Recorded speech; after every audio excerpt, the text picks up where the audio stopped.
నాకు కూడా ఒక డౌట్ ఉందండి. ఇప్పుడు ఈ రిలేషన్షిప్స్లో మీరు విజువలైజేషన్ కోచ్, అందులో ఎక్స్పర్ట్ మీరు.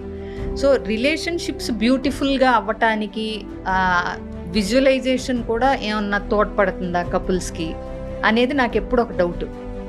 చాలా ఉపయోగపడుతుందండి. ఇప్పుడు జనరల్గా రిలేషన్షిప్లో ఆరోగ్యకరమైన రిలేషన్షిప్ కొంతకాలం తర్వాత తగ్గిపోవడానికి కారణం ఏంటంటే, జనరల్గా మనం 95% ఆఫ్ ద లైఫ్ మనం పాస్ట్లో జీవిస్తుంటాం. అంటే మన రియాక్షన్స్, మన బిహేవియర్స్, మన యాక్షన్స్, మన డెసిషన్స్ ఇవన్నీ గత అనుభవాల మీదే ఆధారపడి ఉంటాయి. ఇప్పుడు పొద్దున్న నిద్రలేస్తూనే ప్రతి మనిషి కుడివైపా ఎడంవైపా లేసేది అది ఫిక్స్డ్.